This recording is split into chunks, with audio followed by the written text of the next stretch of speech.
Ya, karena kita tidak secara langsung, tentunya Anda juga pertanyaannya mungkin hanya bertanya-tanya dalam hati saja ya. Saya hanya menyesuaikan dengan apa yang selama ini selalu ditanyakan oleh siswa ketika saya membahas materi ini, yaitu tentang trigonometrinya. Ini pelajaran fisika di kelas 10, sebetulnya ini adalah ilmu matematika, tetapi ketika belajar vektor pasti ini harus dipakai dulu ya. Intinya apa? Kalau ada vektor yang miring, maka untuk perhitungan selanjutnya biasanya vektor yang miring ini harus kita luruskan. Caranya bagaimana? Kita letakkan di sumbu X dan Y seperti ini, betul ya? Nah, kemudian vektor yang miring dengan sudut tertentu ini kita cerminkan ke sumbu X dan ke sumbu Y. Kalau kita tarik ke sumbu X, maka ini namanya adalah Fx. Kalau kita tarik ke sumbu Y, seperti gambar ini, maka namanya adalah Fy. Anda sudah belajar Fx dan Fy itu masing-masing adalah sebesar F sin alfa, satunya lagi adalah F cos alfa. Yang sering saya temui adalah siswa masih kebolak-balik, mana yang sin, mana yang cos. Nah, sekarang saya berikan tips supaya Anda mudah untuk mengingat. Perhatikan vektor yang miring ini, ya, saya ganti yang warna merah dulu. Vektor yang miring ini pasti dia akan membentuk sudut tertentu seperti yang diketahui dari soal. Nah, vektor yang miring ini membentuk sudut dengan siapa? Kalau di gambar saya, vektor yang miring ini membentuk sudut dengan Fx. Ya, lihat ini vektor yang miring bikin sudut alfa janjian sama Fx. Berarti bisa saya katakan F dengan Fx itu teman. Karena mereka bareng-bareng bikin sudut. Ya.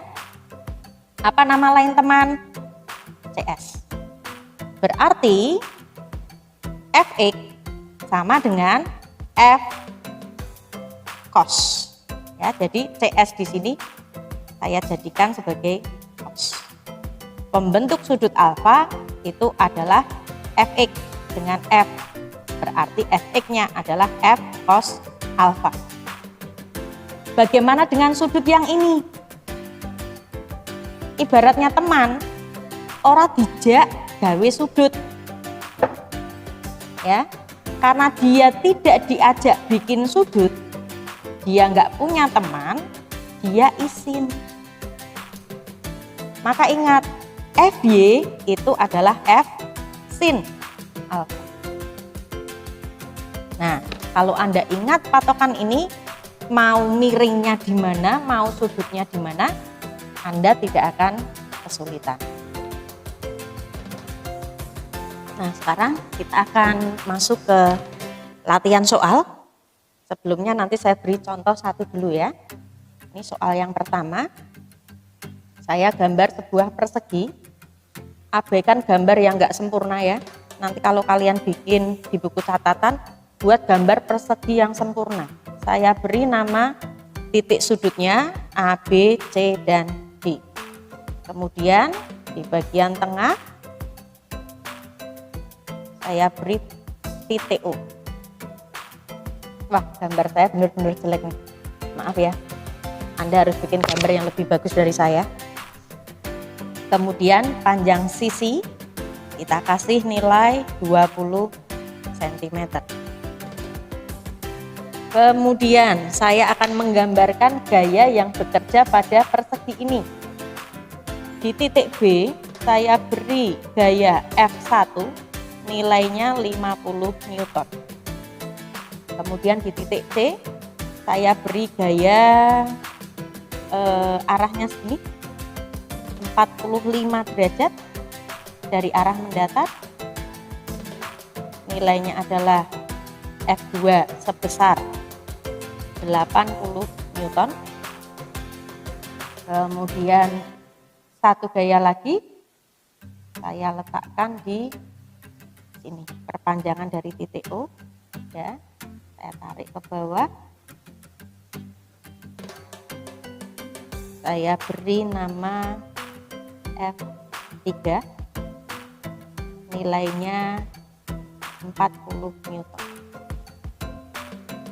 Nah, pertanyaannya adalah berapa torsi yang dialami oleh persegi tersebut apabila saya letakkan porosnya di titik A. Ya, jadi bagaimana kalau A sebagai poros? Nah, sekarang Anda cek F1. Kalau ada persegi A sebagai poros ditarik ke sana, muter enggak? Kebetulan saya nggak ada persegi nih, adanya persegi panjang, mirip-mirip lah ya.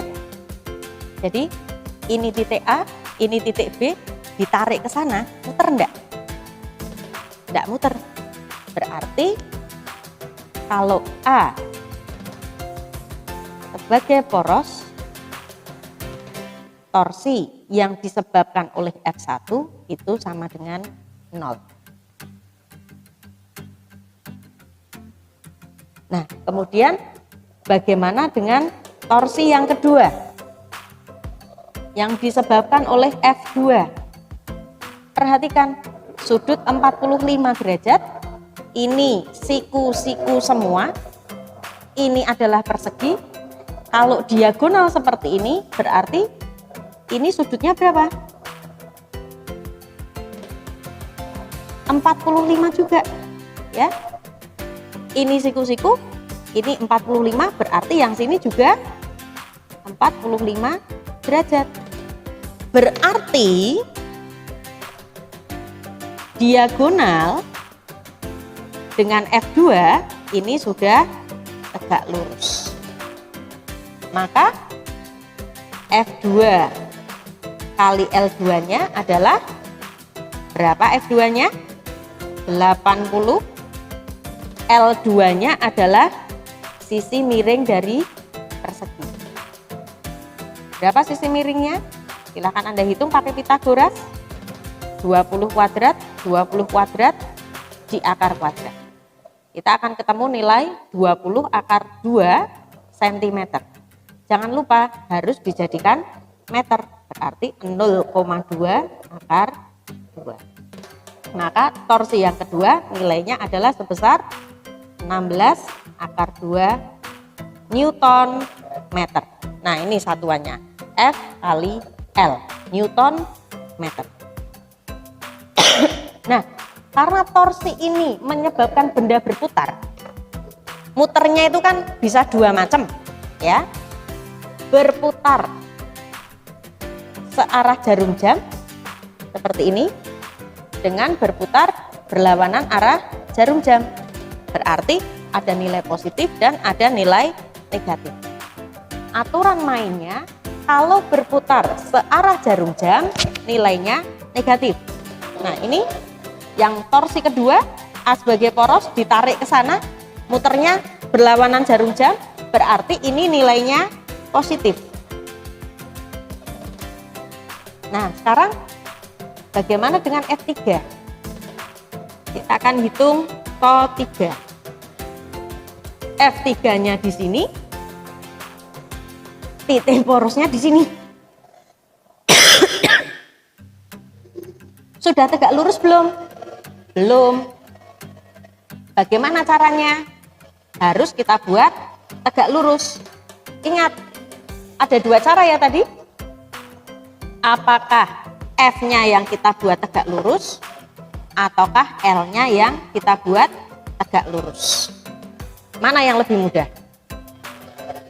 Kalau F-nya kita buat tegak lurus, berarti lengan gayanya dari poros sampai ke F. Miring kayak gini. Saya yakin Anda sudah mulai pusing, ya kan? Berarti jangan pakai cara itu. Pakai cara cari lengan gaya yang tegak lurus terhadap F. Berarti F-nya kita tarik mendekati poros. Kalau lurus ke sana tambah jauh, berarti kita tarik mundur.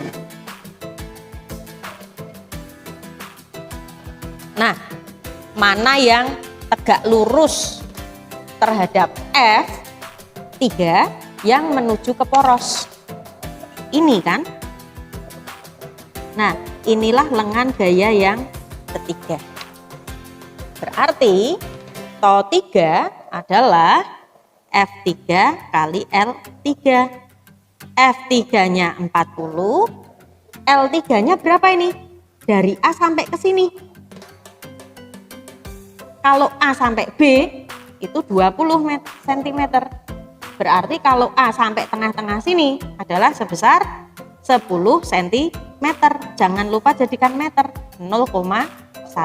Berarti TO3-nya adalah 4 Newton meter. Bagaimana dengan tanda positif negatifnya? Kalau kita praktekkan pakai kertas lipat gitu ya, A sebagai poros kita tahan, di sini kita tarik, berarti nanti muternya ke sana, searah jarum jam, maka nilainya adalah negatif. Sehingga sigma TO A sebagai poros adalah TO1 tambah TO2 tambah TO3, kita memperoleh nilai 0 ditambah 16 akar 2 dikurangi 4. Jawabannya berapa? Hati-hati, 16 akar 2 nggak boleh dikurangi 4 karena di sini nggak ada akar 2-nya.